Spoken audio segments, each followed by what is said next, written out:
And I'm gonna be high. Good on you, Donald. I'm the Rocket Man, yeah. I'm a rocket man. And I'm gonna be Rocket Man.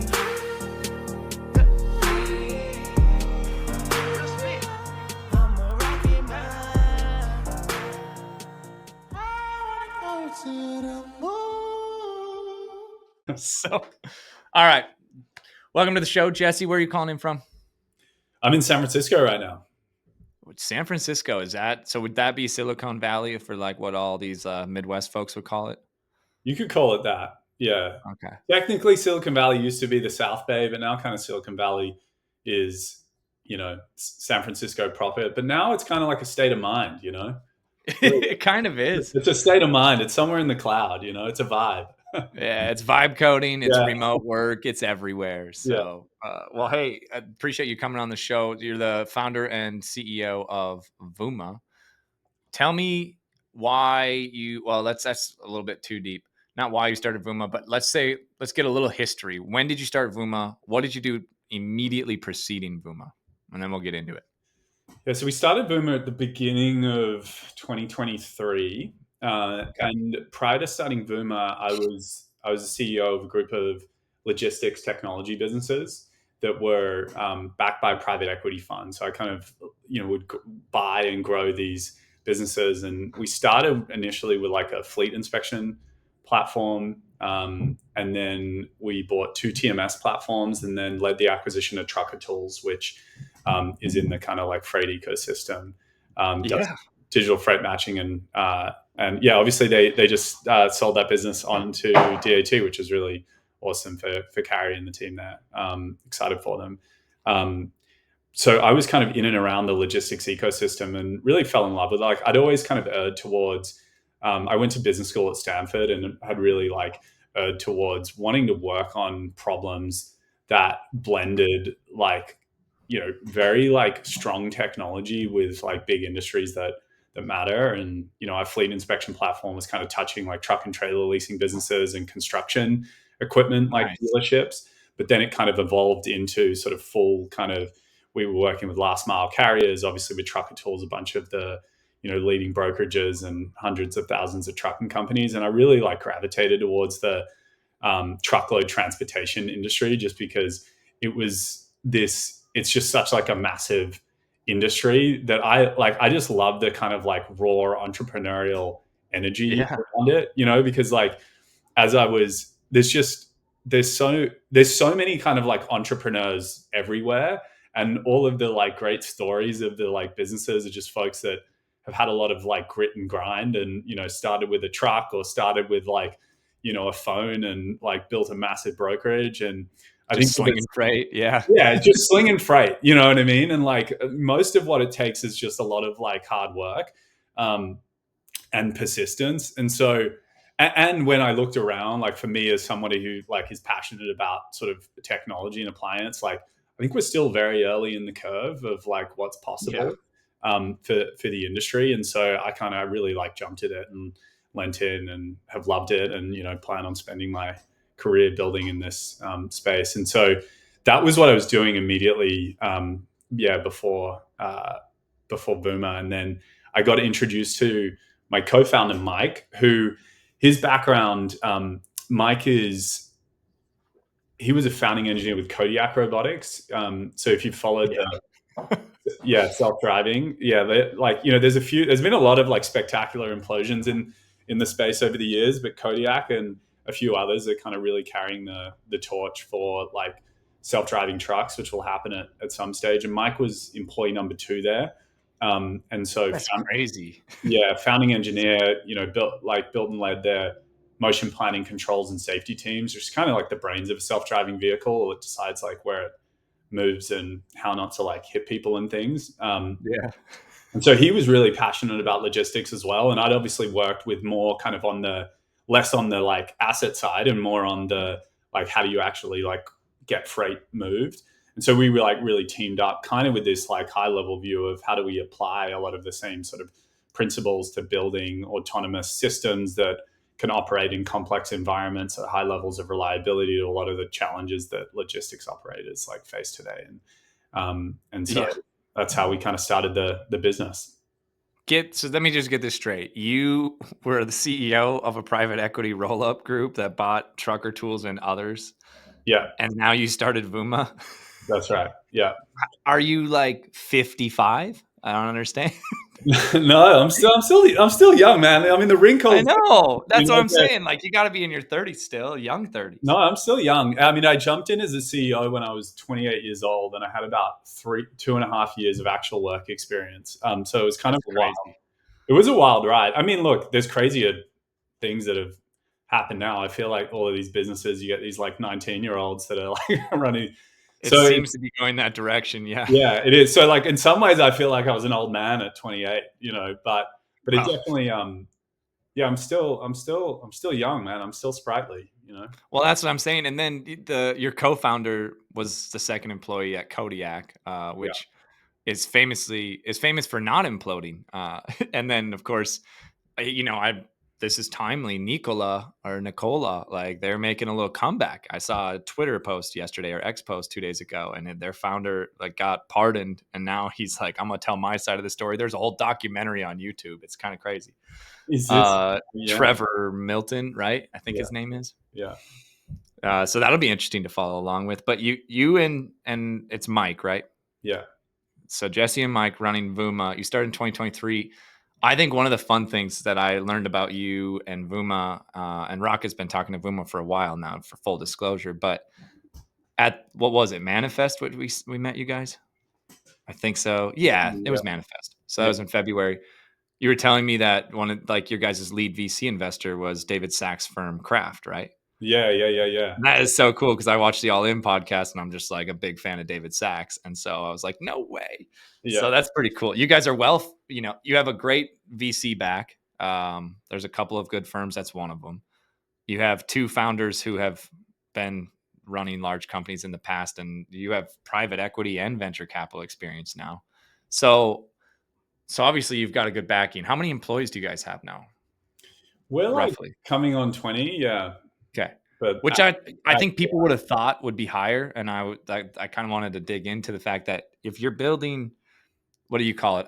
Agentic AI, that's the buzzword at the moment. Yeah. the buzzword is agentic. And I think that one of the things that Manus and other AI agent apps have shown is that like, it's almost the same feeling in 2023 when people were talking to ChatGPT. Mm. Now they're using agents. It's almost the same leap to me because before you could talk to AI, now you can have AI do things for you.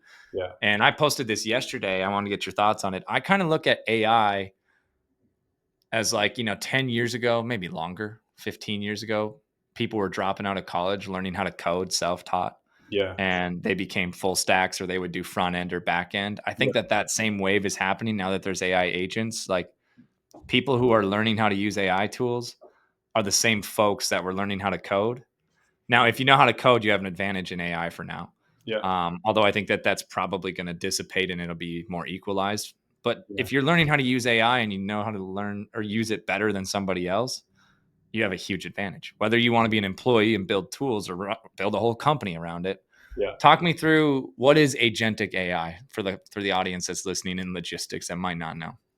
Yeah, I mean, when I sort of think of agents, and there's a bunch of definitions that kind of like float around. The way that we kind of think about it is, a lot of the sort of early AI tools maybe were described as co-pilots, which can be very valuable, right? Like these are things that, they're like managing less complexity, more sort of like single task, more standing next to a human to be able to like accelerate their workflow, but the human is still very deeply augment humans.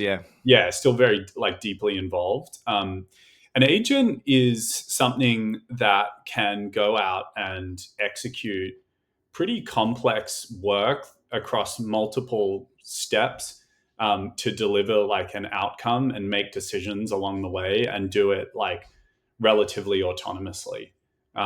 Doesn't mean like fully autonomously, because sometimes I think the magic is still collaboration. It's like agent to human collaboration to be able to get that work done. But it'd be in our world, like we have products that help to build loads in quote freight, and they will sit alongside someone to like help accelerate their work, for example, to be able to like extract out all the data, pull all the data, to help produce that rate, help to draft the email. But it's still, the human's still very involved, versus like, some of our like scheduling agents, for example, they will just go out and perform the work and navigate exceptions, and to be able to go and like book warehouse appointments, for example.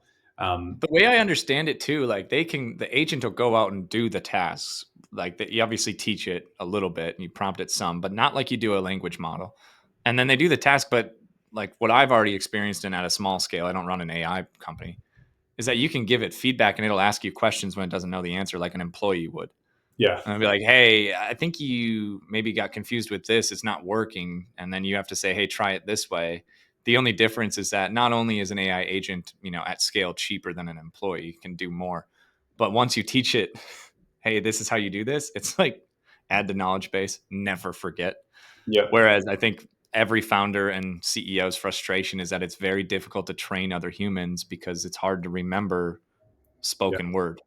So there's entire economies or industries built around SOPs and documenting workflows. And I kind of think that those industries are going to get disrupted because AI agents, you just teach it one time. It's very difficult to sit back and say, hey, how would I onboard a new customer relationship manager? How do I teach them everything about Rocket? Yeah. It's hard. It takes time, maybe 6 months to a year for onboarding, but an AI agent is like 6 days. Yeah. So that's pretty interesting. Yeah. When you think about logistics, I mean, at this point, like it's kind of like knowledge bases and SOPs. Like when you think of that kind of like can basically describe a lot of like what is happening in the logistics workflow, right? Is that there is some SOP. Often it's kind of loosely defined. Like you kind of know roughly what should happen. And it's not really until you like face the exception that you remember like, oh, and then well, in this we did it. And then in this situation, you try to like document all of that up front. It can be really challenging. But then to your point, like if the AI can kind of understand its limits and know when to like reach out for support, and then have a system for being able to like record that knowledge so that it can access that like as to be able to do the task better. That's how you sort of start to go on this journey from like agent to human collaboration to eventually being able to like impart a lot of your tribal knowledge into the system with like lower and lower levels of oversight over time. Yeah, and then the agents can then talk to other agents, and so it's like agent to agent communication with like one product manager could have a bunch of agents underneath them, and then there's an employee layer still, but it's not a middle management. It's more of a escalation contact when the agents can't figure out what to do next. Yeah. So obviously that we could go on a huge down the biggest rabbit hole about agents, but applying it to logistics, you kind of nailed it. Tribal knowledge. The only real training, and I'll just talk from a truckload brokerage standpoint. Rocket's not a truckload brokerage, but we have had one before, and I know how it runs. You basically have to sit next to somebody and listen to them talk to carriers and build loads in the TMS and send it to the factoring company. Yeah, you could make an SOP, but there's just so many variables that could happen in between of what if they don't accept the rate? Oh, that's not in the SOP. What if the customer says, do you go back to the customer for more money? All these different steps. Yeah. There's companies in freight right now that are working to train people better, but really it's like, okay, you're shadowing folks, right? Yeah. I think that's what brokers can benefit from, just like a tool. And we just had Denim's founder on B. He's building agentic AI in their workflows to build their business better. But you guys are building agents for brokers, right? That's kind of like AI for brokers is what I would say you guys are doing. You have Vooma Schedule, Vooma Track. What else you got going on over there? We have, Vooma Book, which is kind of like voice and email agents that will handle all of the like carrier verification and negotiation for stuff that's like posted on the load boards. So they can go into DAT or trucks or ITS and post and then get calls in and handle, hey, it says 1,500.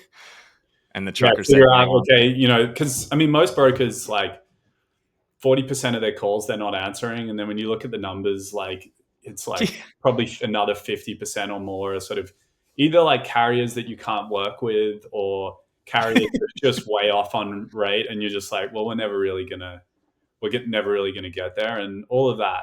It's either a shitty experience for the carrier because they're like sitting on hold or not getting through, or it's a waste of time for the employees because they're like burning a lot of their time on like opportunities that aren't really going to go anywhere, or potentially just distracting them from being able to spend more time doing outreach and building relationships with their existing carriers to like cover stuff within their network better. And so, a lot of what those agents are doing is kind of like first line of defense and negotiations to be able to like either like book loads or pass off really like highly qualified opportunities to the reps so that they're spending like their time on the stuff that, matters.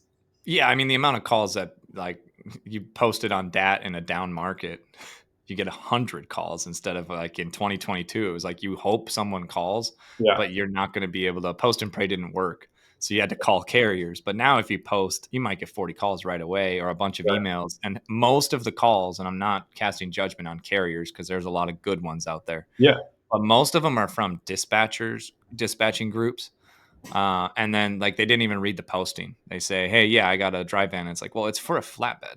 And then the call's over. Right. And it's just a waste of the carriers and the broker's time. If AI can screen, it's almost like having a screener and saying, oh, this is actually one that would fit. It has all the right equipment. It has straps. It has tarps. Okay, move it to a human. And maybe at some point you don't have to move it to a human. So, but what do you look at the industry? I mean, AI for brokers fixes one thing, but what does it allow brokers to do in your mind? I have opinions, but I'll ask you first, like, if you're not spending time on that, do you just not need employees, or where else is the time going to be allotted to for a brokerage?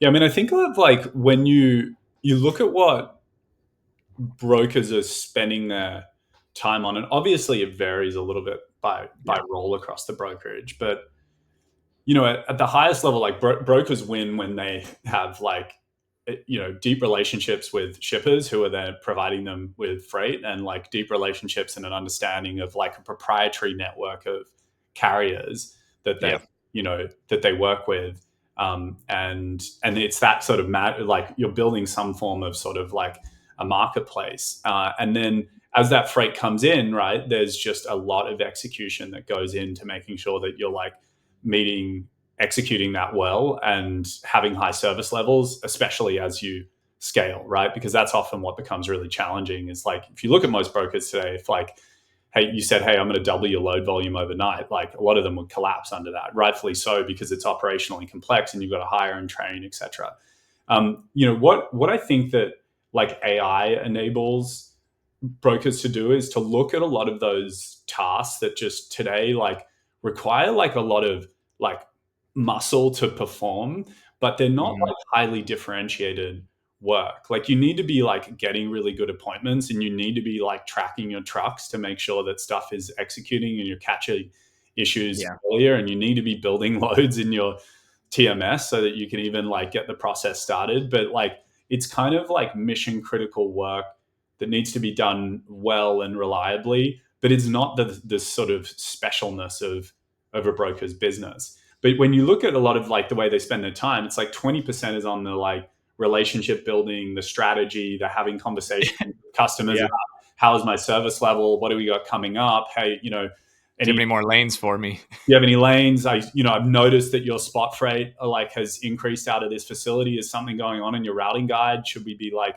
figuring out like how we can get some carriers locked in on that? Like, it's sort of, but no one has the time or bandwidth really to like see the forest from the trees right now. But when you start to like take all of this stuff off their plate, you can elevate folks' role. And so I don't think in like 3 to 5 years you're going to have folks where their main job is just calling on carriers to understand exactly. Carrier sales will be it might still be called carrier sales, but they won't be doing that task. Yeah, like I think it'll be carrier relationship management. Like I actually think that there'll be a place for it. I think a lot of this is shifting in ratios, right? Where you'll be able to handle a lot more, because even like a lot of the carrier relationship work is like you're sitting on GChat with a bunch of dispatchers and carriers that you work with, and they send you a link to like a load and they ask you a few questions around it, and you need the rapport matters, because trust kind of matters in this industry. Like freight at its worst is like a one-shot game where you can kind of get one over on someone. And that's why I think relationships really matter in this industry, because, it's really important to believe and have this consistency in the relationship so that you're not trying to optimize in the short term. You're optimizing, over the long term. And I think that is still going to be like really important part of the substrate. But there's just a lot of stuff where like, that a carrier likes to run, Chicago to Dallas on Monday, Wednesdays, because they have a load. So anytime that load comes up on your load board, you want to ping them, right? Well, those are the sorts of things where you can, you can have AI, be able to do those, answer questions, all of these things, and take that off your plate and then focus, at the higher level with like different ratios, and I think that will apply on the customer side as well. But and then there's certain things like, there shouldn't need to have people that build loads, in the ever like that. Those or things, invoice loads for the record. yeah, there's a lot of stuff right on the load life cycle. I think everyone in the industry would be quite happy if AI was doing that at high levels of reliability. Well, and here's the thing: I love disruptive startups, right? And I think everybody does, but the big box brokers don't love it. But I mean, the huge advantage that CH Robinson and TQL have is just more people. Like they just had enough people to call 50 carriers instead of 2 when the market was hot, and they have enough people to answer the phones now. And so what I think Vooma and the industry that you're in, it enables a mid-market broker to compete on the same playing field. And that hasn't happened for a long time, where like CH Robinson was always able to focus on carriers and building that out because they had a whole team that they were paying $250,000 salaries to each of them to just do that. They were carrier relation managers, and they had their like proprietary load board internal, and it got bigger and bigger. But this is going to allow mid-market brokers, or even I think the biggest advantage is folks that want to start a brokerage now. They don't have to build out any staff that is traditional, and they could try it out. You can get to 10 million revenue with 4 people with an agent AI. Yeah. And I mean, there's a lot on the backside of the equation too. And I was talking to Denham and others, but there's a lot that can be done on invoicing and factoring loads and paying carriers that if you could get both ends of that, you don't need the people. And then the reason that you don't need it is that the most important activity every business should be doing is servicing their customers and asking them for more freight and how they can do better for them. Yeah. And like you said, it's 20%. It might only be 10% of the mid-market brokers because 90% of their time is spent servicing. That the whole idea of cradle to grave came from that. Yeah. And then CH Robinson and TQL and Coyote built out carrier sales models, and they built out pods, and they built out middle management. Mid-market brokers are cradle to grave. And there's several on LinkedIn. John Rogers is a cradle to grave, and he does it really well, and he makes money, but that's not scalable. And he just has to have sub agents under him. AI makes it scalable. You can be cradle to grave, except for you're not doing the grave part.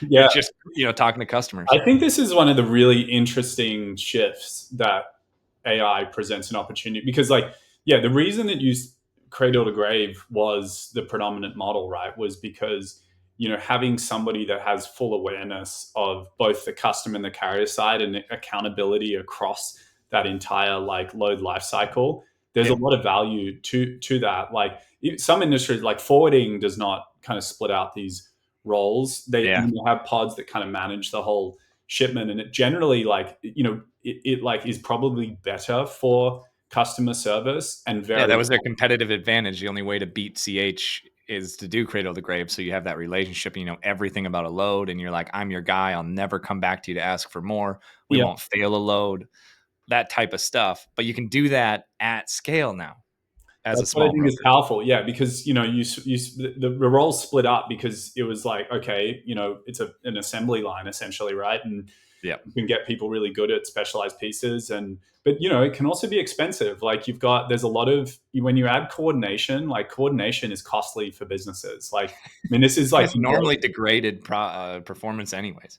Costs you more, and you're not quite doing the same thing for the customer. Yeah, and I think that is what is powerful. I mean, even if you just zoom out on what AI enables, is for people to get dramatic extensions of their own productivity through, and so we may actually see this sort of shift back towards scalable cradle to grave as a result of like AI agents supporting the very best brokers.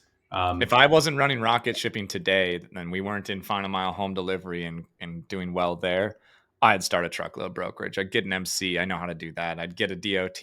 I'd wait 30 days and then I would start just serving my customers better than the big boys. Yeah. And I'd actually be able to cover loads and not work 74 hours a week. Well, yeah. So- when you're ready to do that, let's talk and see. Yeah. You might only need a couple of people. You know? Yeah. Maybe I'll just throw a bone to one of my employees and say, hey, you're a stud. You want to start your own? You can just start it under Rocket. But I mean, it's a huge opportunity for the market.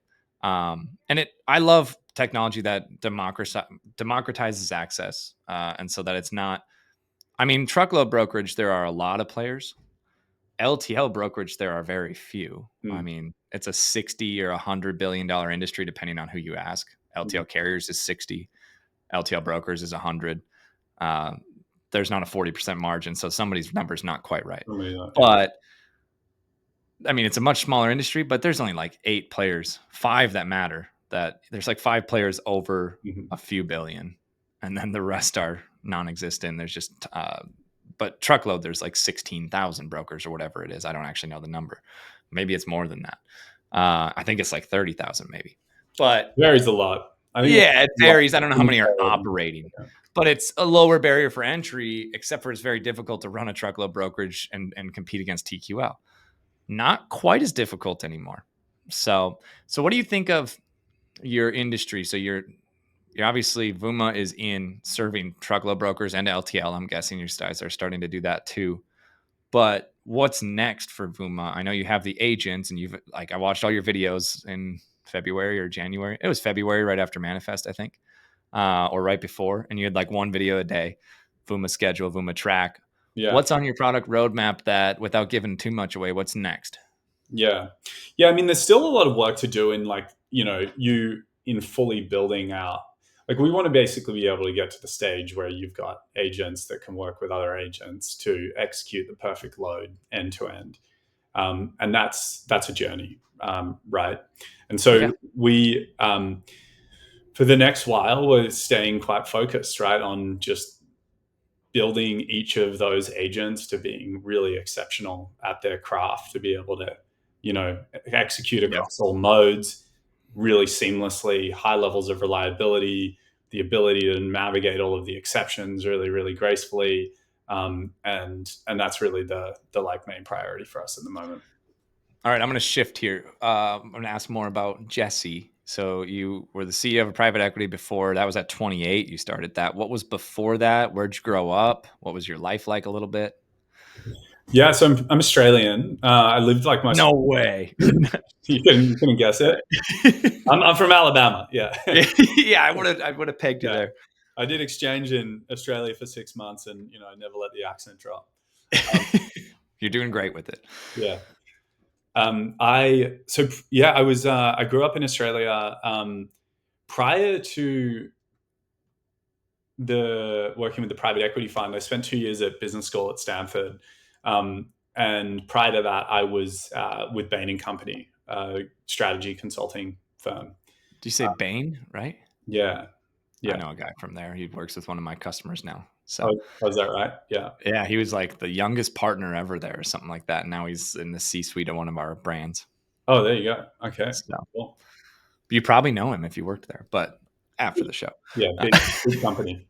And then moved over to the US really for, on my way, have always loved the tech ecosystem over here. And so I think it was 2015, moved over to the US and, fell in love with an American woman, and I've got 2 American kids here now. And so this is... there it is. That's what I was hoping for. Yeah, this is one of my to hear family man, Jesse.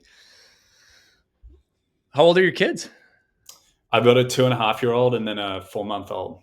Okay, so you're in the thick of it. I mean, you're building Vooma with a toddler and a newborn. You had 2 under 2 about.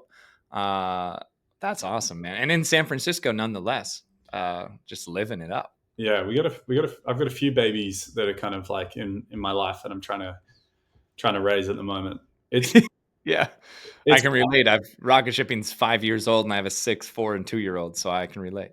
there, you know the deal. Yeah, it's It's the good. best. There's nothing better than like if you, I actually think people often will say, well, if you don't have any kids or if you're not married, you can be a better entrepreneur. And I'm like, no, I think I would go crazy. I need the other side of building and then coming home. Or doing it from home, either way. But that's awesome. So you grew up in Australia, didn't move here till 2015. Then, of course, you fell in love with an American woman and then you're here.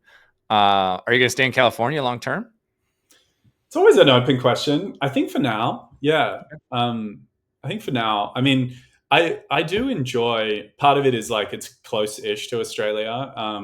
Yeah, you fly from there at least. You can fly directly, but I also, SF has its challenges for sure. I'm not like deluded of them, and I think it's a very special place, like in a lot of ways, especially if you're building in AI, Yeah. which we are. Like, there's just a real sort of energy here that I find like attractive, and I think pushes you to be more ambitious and like and you sort of spend a lot of time like at kind of the very like bleeding edge of like what's coming in the world. It's a bubble like in a lot of ways, but if you're in technology and then it's a bubble that you like, then it sort of works for us. It's kind of funny. The last guest I had on was released today was B from Denim, and he's in New York City. Yeah. And you're in San Francisco. And he was like, after the show, he's like, you got to come to New York because I've never been there. I've also never been to San Francisco. Oh, is that right? And you guys are both painting really nice visions. And I'm in Fargo, North Dakota, right in the middle. So look at the range. Yeah. Well, you got to come out and visit. I'll host you. I mean, I've always wanted to go to California. I've never even been in the state. One time I was at LAX. If that counts. I didn't leave the airport though, so I don't think that counts.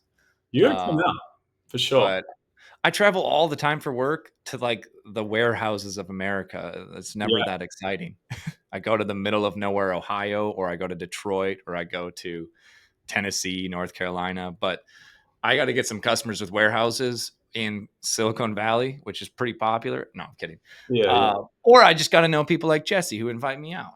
And then, we'll host you if you come out. there you go. I'll bring the kids. We'll just call it a big trip and we'll write it off for work. I Don't like it. call the IRS on me. Okay, so pivoting back towards work life, you're building Vooma in Silicon Valley. That's pretty cool. You got like the buzz. Do you and Sam Altman just hang out on like Thursday evenings? Yeah. Just casually grab drinks and talk about building agents? Yeah. No, you're sort of. It's funny because like everyone talks about like being in San Francisco and the energy, but most people here are like they're grinding pretty hard. They ain't going out as often. Yeah, working very very hard. So it's more kind of the vibe that you're like absorbing more than the social aspect. But it is there's a real depth of entrepreneurial talent here that is pretty unique. All right, I want to nerd out on two other things AI related, and then I want to talk like building a company in general, right? Yeah. Not in tech. But AI, you guys are building on, like you're training your agents on an LLM, whether it's OpenAI or Grok or Claude, whichever one you're using, and maybe you guys can use all of them. Then you're building the agent to do tasks off of that. Is the agent like Manus is able to like talk to me while I'm typing to it, which is a different experience for me with ChatGPT or Grok? You have to wait until it's done thinking, and then you say, hey, actually, you got that wrong. Manus, I can talk to while it's thinking, and it'll stop and be like, actually, yeah, thanks. I appreciate that. Yeah. It's way more like talking to an employee. Yeah. But is the AI agent able to then talk to an LLM and like learn? So like for my benefit and for anybody listening that doesn't know enough about AI yet, folks like Jesse do. Is it talking to an LLM like we would? Like, is it using ChatGPT or is it coding with it? Not the same interface, but it's kind of similar. Is an agent like talking what is to going on under the hood in a scenario? Like, yeah. So if I wanted to find something out about tariffs, which is timely today, obviously, and then people like I'm guessing the servers at all the AI companies are running pretty hot with people saying, how did tariffs impact me? But Manus wants to find it out. He also is going to go ask, or he or she, I don't know, Manus, but I'm going to go with he. Manus goes and asks ChatGPT as well in code instead of in typing, but that's how it's getting information. It doesn't have its own knowledge base or its own language model. It's asking the language model. Yeah, it is. There's most of these systems under the hood are like, they kind of look like you're speaking to one agent, but it's an orchestration of many different AI processes that kind of go Yeah. into creating these experiences. I think one of the things that was exciting about Manus is that they're not actually doing like, I think Claude is actually powering a lot of the product, and so Yeah. what you're interacting with is an AI that can either, like, it can write code, it can perform web searches and take that, the outcome of that, and it has available to it a bunch of tools that allow it to perform tasks, as well as Hmm. like reasoning to think about, Yeah. that is AI, that is sort of like taking inputs as well. One of those inputs is you, and so it can be working through it, and then you suggest an idea, and then it incorporates that into its logic about what to do next.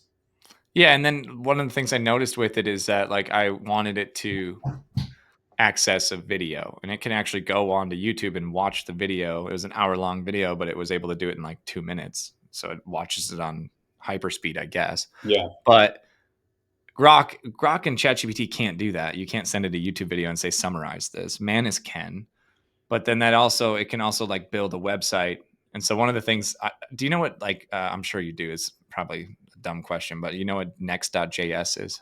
yeah, Okay, so my CTO Troy was telling me about next.js and how it's open source hosting, and mm, that's what Manus is using. I noticed. I was yeah, like deploying on next.js, but that's actually like an open source tool. And then they're just making the UI so easy, like the hosting so easy, that you wouldn't actually go self-host it anyways. Why do I need a custom domain and to go host it myself if it's yeah. just there?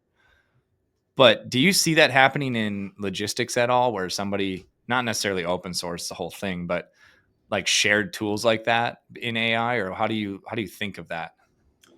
Yeah, interesting. So, like an open, like a Next.js style, like open source Yeah, for resource. one type of application that you can build around, but most people will just use that. Yeah, yeah, that's interesting. You don't see it as, I've not seen that sort of thing play out as much in industry. Like, usually where open source happens is very, very deep in the technology stack. Um, Yeah, so then you can build whatever you want all the way up. yeah, and the reason why it's really, like, if you build really good open source software that anyone can use, usually there's often some commercial enterprise that is kind of like moving that standard forward, and then their kind of businesses that'll offer like a range of Yeah, services. like DeepSeek, basically is like, hey, OpenAI, we can do almost that, Yeah, but it's not exactly the same. yeah. Yeah, so I have to like think a little bit about what the parallel could be. I mean, it's interesting. I think there's like, I've seen a startup on LinkedIn that is like looking to build like an open source like TMS, for example, and it'll be interesting to see Shout how. out Load Partner.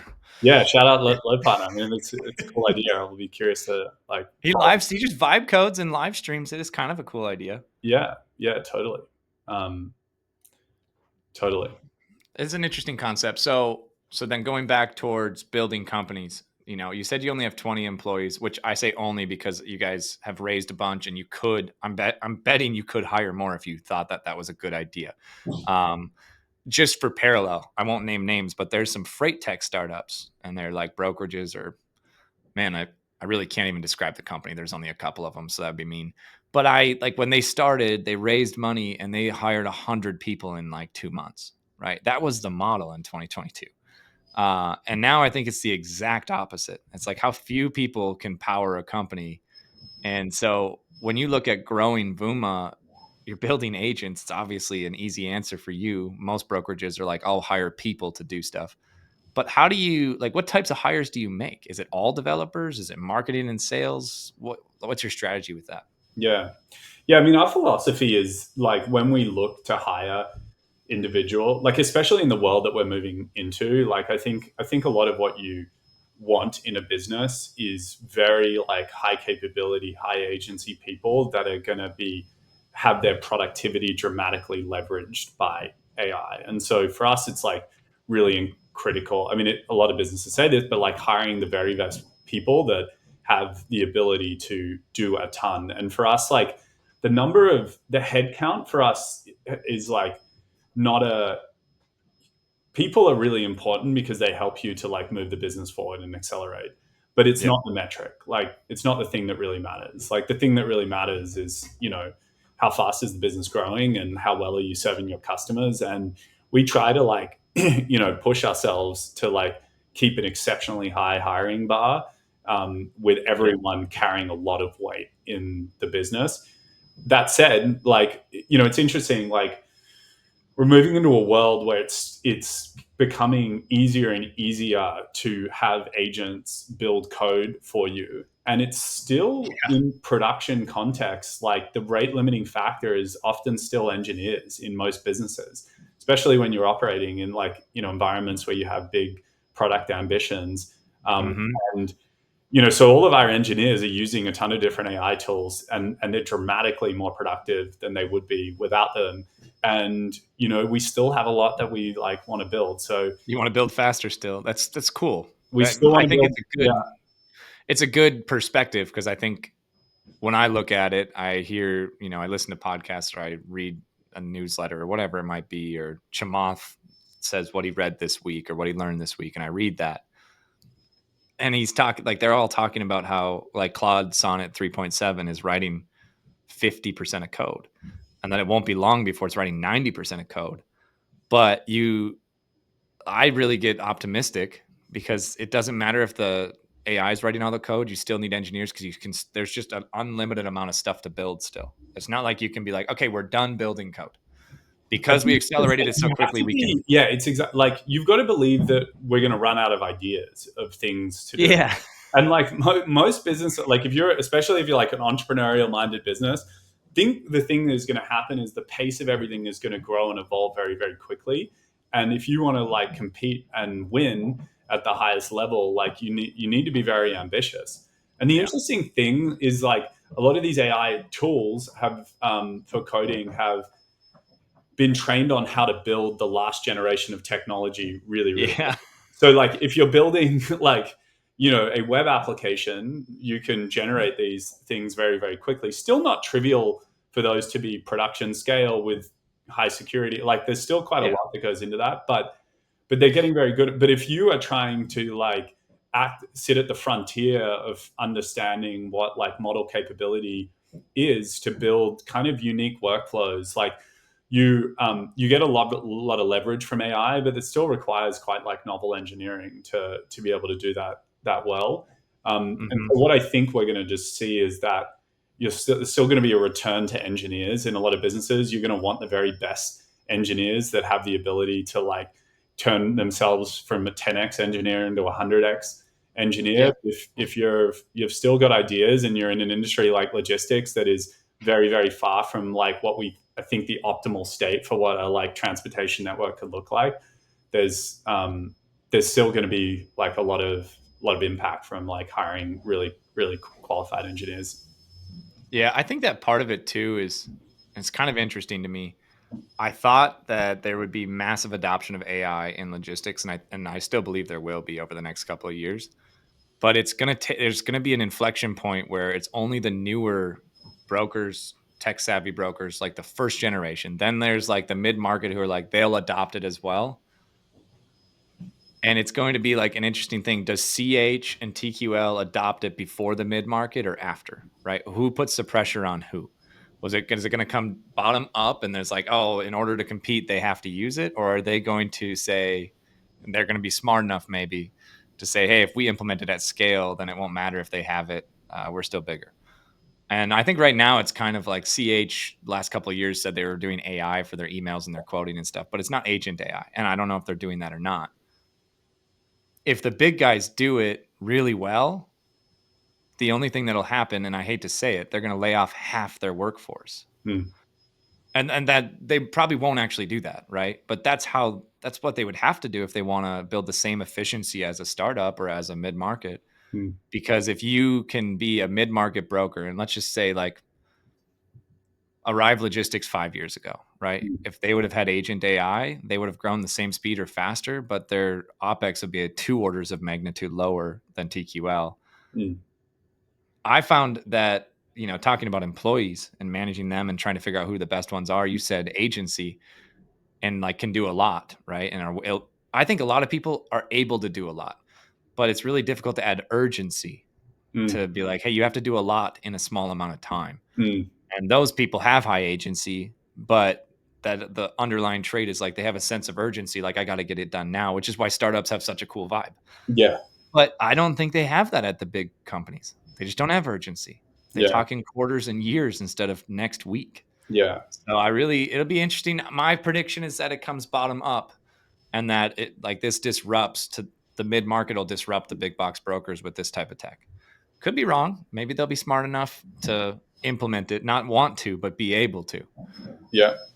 But if CH today had agents doing carrier sales, this sounds terrible, but they could lay off half their workforce. And they shouldn't, because they could have those people do other stuff at the org, but they have probably too many employees where a startup doesn't, and they can just say, hey, no one's going anywhere. You're just going to do other stuff. And it's a big advantage. Yeah. So, there's definitely going to be shifts over the next few years for sure. Painful for some, and they maybe won't do it because it's painful. And for others, it'll actually be just an advantage. It won't be painful. It'll feel awesome because you don't have to lay anybody off. You just don't hire as much as you grow. Last question. I ask everybody who comes on the show this. I've not gotten the same answer twice, so we'll see how yours goes. But I like to ask founders, CEOs, executives, as you built the company, what's one mistake that you made that you didn't have to make? So I'm not talking about a formative, I hired the wrong person, but I learned how to hire type of thing, or maybe I am, but something that you did that was just kind of dumb. And anybody listening to this who's either building a company or is going to start one, they can just check that one off as I learned it from somebody else. I don't have to make that mistake. Could be finances, could be hiring, could be entity formation, business partners, you name it. What do you think is yours? Yeah, it's interesting, like reflecting. I think one of the I don't know if it's a mistake as much as like something that we've I feel like you can over index or under index on. But when you're building a company early on, there's always this question of like, do you spend time on hiring and building out the team so that you have more capability to like do more in the future? Or do you just put your heads down and grind and execute, especially as founders, because the return to your time, like it's very limited. And like, I think there's been periods where we have oscillated too far in one direction and too far in another. Yeah. And I think early on, there is a tendency for founders to think like, oh, I don't really know how to do this thing very well, or I need to like hire people to help me, or I need like, and the truth is that like, no one's going to help you figure things out better than you just kind of like putting your heads down and grinding and building. And so I think there's been periods sometimes where we've like been like, wow, there's too much to do. We're going to spend too much time on hiring. And then we realize like, we actually just need to be like, rowing as hard as we can ourselves. And then you realize you're like, hang on, I think we actually need. Now, and there's a little bit of a natural tension that kind of comes in like ebbs and flows, I think, as you're building a business. But I think early on, just having that mindset of is like super, super critical. Figure it out first, and then like the learning then, and for what if I can summarize, and then you can get going to your next appointment. I'll go to my next meeting. The learning is that you often think you should hire somebody to help you figure something out, and it might have been better in fact to just figure it out first and then hire. And that ebbs and flows, but if you're going to lean towards one, I think the smartest thing is to lean towards you're going to figure it out with your co-founder, heads down, hire later. If you're going to make a mistake, that's a better one than hiring too much and then nobody actually solved the problem. So, hey, I appreciate you coming on, Jesse. Another episode of Let's Talk Logistics. This is my favorite one about AI so far, and I'm glad that you were able to join, and thanks for giving us your time. Thanks, Gabe. Great to chat. Right. Appreciate it. See ya.